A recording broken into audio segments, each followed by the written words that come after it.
The Cleveland Browns thought they were finally writing their fairy tale ending at quarterback, the one they've been chasing for decades like a mirage in the desert.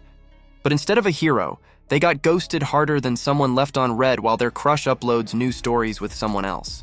Kevin Stefanski is reportedly losing his mind after Shedeur Sanders slipped out of Cleveland, like the city was nothing more than a failed summer internship, something to escape before the season even began. This isn't your run-of-the-mill roster move buried in the sports section. This is a full-blown soap opera, one with more plot twists than a Kardashian reunion filmed mid-family meltdown. What happened behind those closed doors? Why did Shedeur walk away from what looked like his golden ticket? And why is Stefanski spiraling like a man who just had his Netflix password changed mid-finale? Let's peel back the curtain on the chaos unfolding in Cleveland for what feels like an eternity. The Browns have been trapped in a torturous loop of heartbreak, a quarterback carousel that would make even the most loyal fan question their sanity. Every fall, a new name gets taped over the last on that infamous jersey, a stitched-together timeline of shattered hope and wasted potential. Inside the locker room, you can almost feel the ghosts of past quarterbacks lingering, their failures whispering through the walls. Cleveland's franchise hasn't just been unlucky, it's been cursed. Every promising arm turns to dust. Every "this is our year" dies before Halloween. The stadium itself feels haunted, not by legends, but by missed throws and what-ifs. Then came Shedeur Sanders, the son of primetime Deion Sanders, swaggering into town like the chosen one. He didn't just carry a football. He carried legacy, flash, and the kind of media storm Cleveland hadn't seen in decades. For once, it felt like hope had a face, and that face wore a confident grin. Jerseys flew off the shelves, sports shows buzzed, and fans dared to dream that maybe, just maybe, the curse had finally lifted. The city was ready to believe again.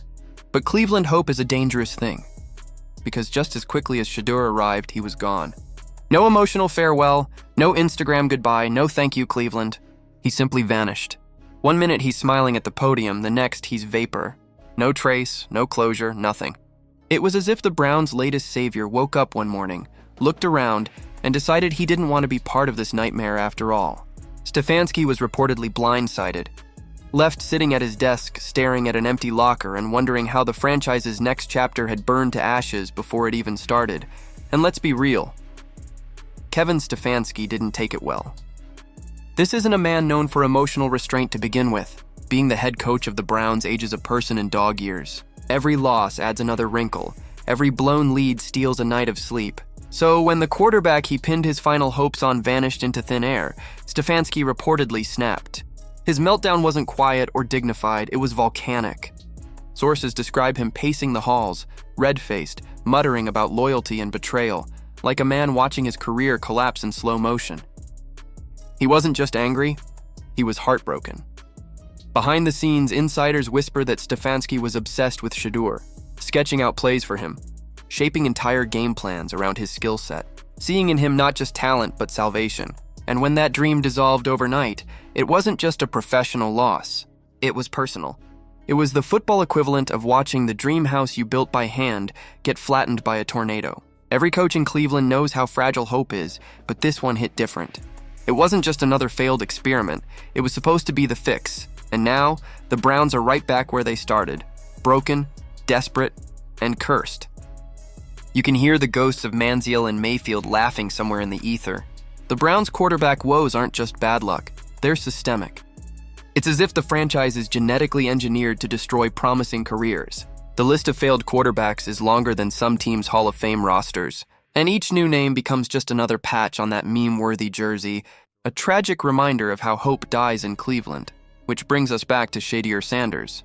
Why would he walk away from a guaranteed shot at NFL stardom? On paper, it makes no sense. A city ready to worship him, a fan base starving for a savior, a front office desperate to build around him. But maybe that's exactly why he left. Because Shedeur isn't just playing for now, he's playing the long game. His father, Deion Sanders, didn't raise a follower. He raised a brand. And Shedeur, like his father, knows that in professional sports, survival is as much about narrative as it is about performance. The Browns' dysfunction is no secret. They chew up quarterbacks and spit them out, leaving once promising careers in ruins. Just ask Baker Mayfield, who went from national star to journeyman in the blink of an eye. Or Deshaun Watson, whose massive contract became an albatross dragging the franchise deeper into the abyss. For Shedeur, joining the Browns wasn't just a football decision, it was a legacy decision. Staying could have meant tying his name to a franchise defined by failure. Leaving meant preserving his future, his image, his power. And he chose survival over sentiment. Some fans call it betrayal, but in truth, it's strategy. Shedeur didn't flinch. He saw the writing on the wall and refused to become the next name added to Cleveland's graveyard of quarterbacks. He protected his career before the curse could claim it. That's not weakness, that's intelligence. His departure doesn't just expose Cleveland's instability, it sends shockwaves across the league. When a top prospect with options wants nothing to do with your team, it's more than bad optics, it's a warning. If Shedeur Sanders wouldn't stay, who would? Now, the Browns aren't just facing another lost season, they're staring down an identity crisis. The locker room is fractured, the fan base is furious, and the head coach looks like a man dangling by a thread. The organization's reputation, already fragile, might be beyond repair. Cleveland has become the NFL's haunted house, a place where hope goes to die and careers go to vanish. And as Shedeur drives away from the wreckage, you can almost imagine him glancing in the rearview mirror, grateful he escaped before the curse claimed another victim. But here's where the story twists again. Because for all the chaos, one truth remains: Cleveland fans will never stop hoping. No matter how many heartbreaks, no matter how many false dawns, they'll still show up, paint their faces, and chant from the stands. Because if there's one thing this city understands better than anyone, it's pain. And the slim, stubborn belief that maybe one day the story will change. So now we're left with a question. Did Shedeur Sanders make the smartest move of his young career? Or did he walk away from the one chance to rewrite history in the most cursed city in football? Was this about self-preservation or lost opportunity? Drop your thoughts in the comments below.